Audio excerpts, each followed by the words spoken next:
Have you ever felt misunderstood, overlooked, or pushed aside, only to discover later that those moments were part of something bigger? Today, we're exploring the remarkable story of Joseph, one of the most inspiring figures in the Bible. His life is a journey from betrayal to blessing, from pits to palaces, and from heartbreak to hope. Whether you've heard his name before or this is your first time, Joseph's story has a powerful message for all of us about resilience, forgiveness, and trusting that even when life doesn't make sense, there is purpose in the process. Joseph grew up in a large family with 12 brothers in total, and like many families, this one had its share of tension. Joseph was his father Jacob's favorite son, and everyone knew it. Jacob even gave Joseph a special, colorful coat, a symbol of great honor.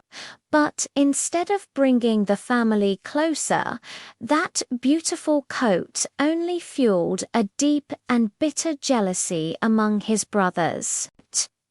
Joseph didn't exactly make things easier. He had big dreams that seemed to place him in a position of importance over the rest of the family. In one dream, he saw his brother's bundles of grain bowing down to his in another, the sun, moon, and 11 stars all bowed before him. When Joseph shared these dreams, his brother's jealousy exploded into anger. "Do you really think you're going to rule over us?" they snapped. These dreams would ultimately shape Joseph's destiny, but not in the way anyone, least of all Joseph, could have ever expected. One day, Joseph was sent by his father to check on his brothers out in the fields. When they saw him approaching from a distance, recognizable by his colorful coat, their jealousy completely overtook them. In a moment of rage, they grabbed him, tore the coat from his back, and threw him into an empty pit. Some wanted to kill him right then and there, but they eventually decided to sell him to a group of traveling traders passing by. Just like that, Joseph was taken far from home to Egypt, a land he had never seen, where he was sold as a servant in the house of a high-ranking official named Potiphar. Joseph could have given up, betrayed by his own family, forced into slavery, and cut off from everything he had ever known. No one would have blamed him for feeling completely hopeless. But he chose a different path. He chose to stay faithful, diligent, and honest in his work. Potiphar quickly noticed this. He saw that everything Joseph managed seemed to succeed, and soon he put Joseph in charge of his entire household. But just when things were finally starting to look up, Joseph faced another devastating blow. Potiphar's wife made a false accusation against him. Without a fair chance to defend himself, Joseph was thrown into prison. Even there, in the darkness of that prison cell, Joseph didn't give in to bitterness or despair.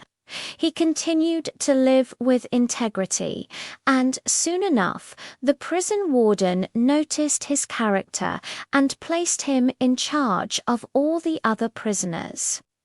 While in prison, Joseph met two men who had served Pharaoh, the king of Egypt, his chief cupbearer, and chief baker. They each had troubling dreams they couldn't understand. Joseph listened carefully and, giving all the credit to God, he explained the meaning of their dreams. His interpretations came true exactly as he said they would. The cupbearer was restored to his position, and as he left the prison, Joseph made one simple request: "Please remember me when you are back with Pharaoh." But the cupbearer forgot. Days turned into months, and months turned into years. Joseph remained in prison, waiting and hoping. Then, 2 full years later, Pharaoh himself had a series of disturbing dreams that no one in his kingdom, not his wisest advisors or magicians, could interpret. That's when the cupbearer finally remembered the young Hebrew man from prison who could interpret dreams.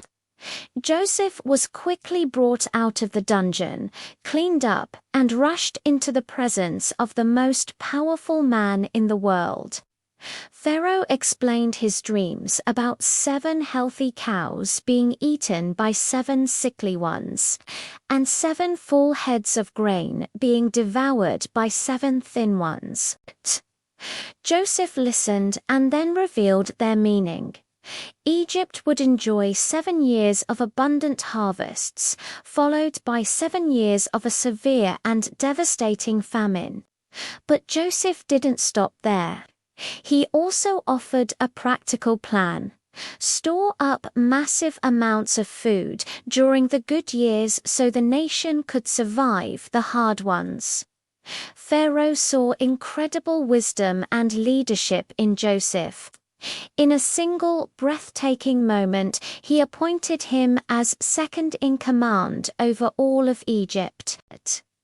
The man who woke up a prisoner went to bed a prime minister, tasked with saving an entire nation. As Joseph predicted, the 7 years of plenty came, and under his administration, Egypt stored up enormous quantities of grain. Then the famine began. It was severe, spreading not only across Egypt but to all the neighboring lands. People traveled from all over to buy grain from Egypt, the only place with food. Among those who came were Joseph's own brothers, sent from their home in Canaan in search of food for their starving families. When they arrived, they came before the powerful Egyptian governor and bowed low to the ground before him, just as Joseph's dream had shown all those years ago. But they didn't recognize him.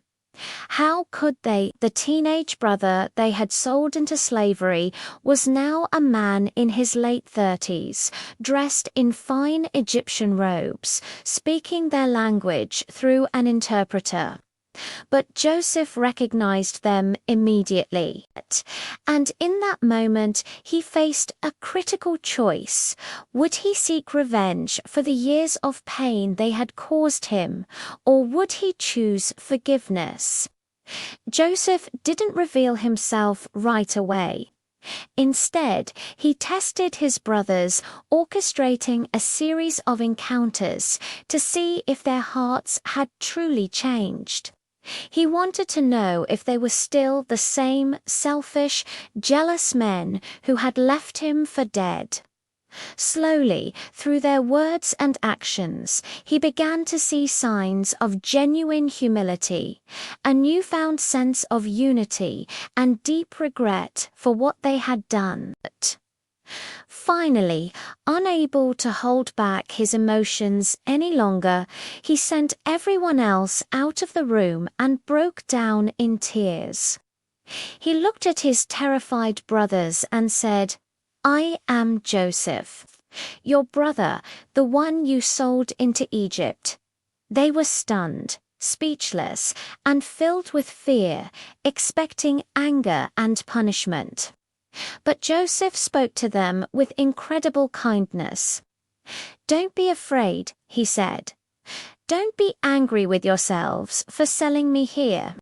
It was to save lives that God sent me ahead of you." You meant it for harm, but God turned it into something good. Joseph not only forgave them completely, but he also provided food for their families and invited his entire family to come live in Egypt, where they would be safe from the famine. Joseph's life teaches us that the path to our purpose is rarely a straight line. Sometimes we have to walk through pits we never planned for, moments of betrayal, deep disappointment, false accusations, and painful setbacks. But Joseph's story is a powerful reminder that in God's plan, nothing is ever wasted. Our dreams may be delayed, but they are not destroyed. Goodness and integrity can grow even in the darkest of places, and forgiveness has the power to break chains and free not just ourselves, but entire generations. Joseph didn't just save himself, his faithfulness saved nations from starvation. His incredible resilience and unwavering courage turned a story of tragedy into one of ultimate triumph. So, when your life feels confusing, unfair, or like it's completely off track, remember, Joseph's story is a beautiful invitation to trust that even when we can see the bigger picture, something meaningful is being woven together.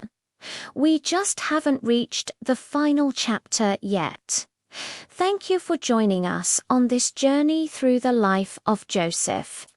If this story encouraged you, please share it with someone who might need a reminder that hope is still alive and that purpose can rise from the most unexpected places. Don't forget to like, subscribe, and hit the bell so you don't miss our next story.